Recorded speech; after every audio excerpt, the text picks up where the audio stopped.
Cher journal, aujourd'hui je vais te parler du Gabon, le pays où je vis.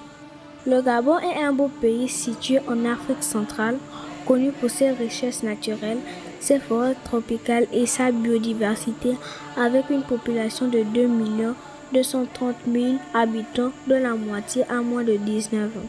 Mais derrière cette beauté, il y a aussi des défis auxquels doivent faire face les enfants.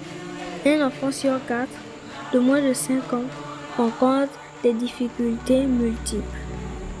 8 enfants sur 10 subissent au moins une privation. C'est-à-dire que leurs premiers besoins ne sont pas assurés.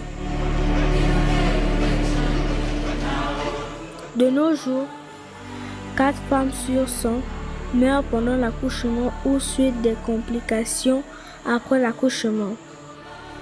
3 enfants sur 100 meurent avant leur premier mois de naissance. 4 enfants sur 100 meurent avant l'âge de 5 ans. Même si le lait maternel est considéré comme un élément clé pour le développement d'un enfant, 8 enfants sur 10 ne sont pas allaités exclusivement au sein durant les 6 premiers mois. Cela entraîne une répercussion sur la croissance des enfants au Gabon, car presque 2 enfants sur 10 de moins de 5 ans accusent un retard de croissance, c'est-à-dire qu'ils ne grandissent pas bien.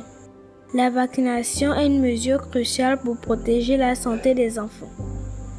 Malheureusement, au Gabon, le taux de vaccination reste encore faible car seulement 4 enfants sur 10 sont complètement vaccinés. Seule 1 sur 10 structures sanitaires publiques offrent des services de vaccination et encore moins que ça dans le privé.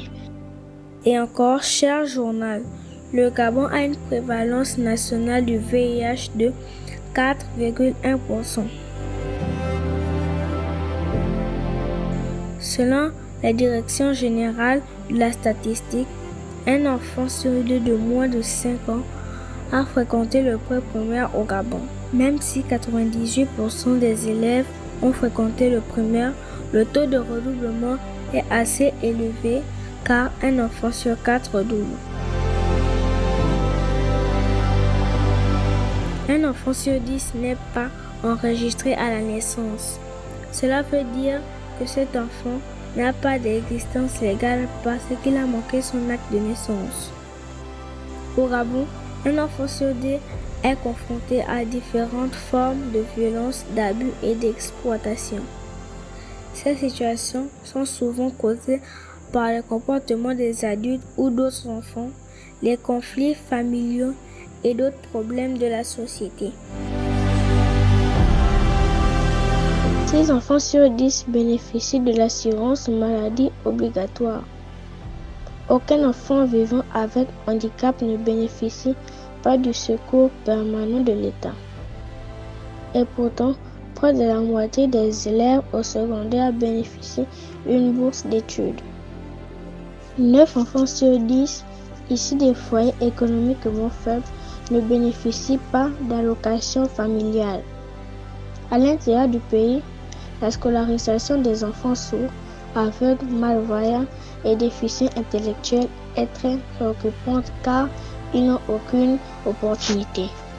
En général, tous les enfants doivent avoir accès aux mécanismes de protection sociale de façon équitable pour ne laisser personne au bord du chemin. Toutefois, cher journal, il est utile de souligner que des efforts sont déployés pour améliorer cette situation. Je suis confiante qu'ensemble, tous les acteurs peuvent œuvrer pour créer un environnement où tous les enfants ont accès à une éducation de qualité, une bonne protection, des soins de santé appropriés et des opportunités pour bien vivre.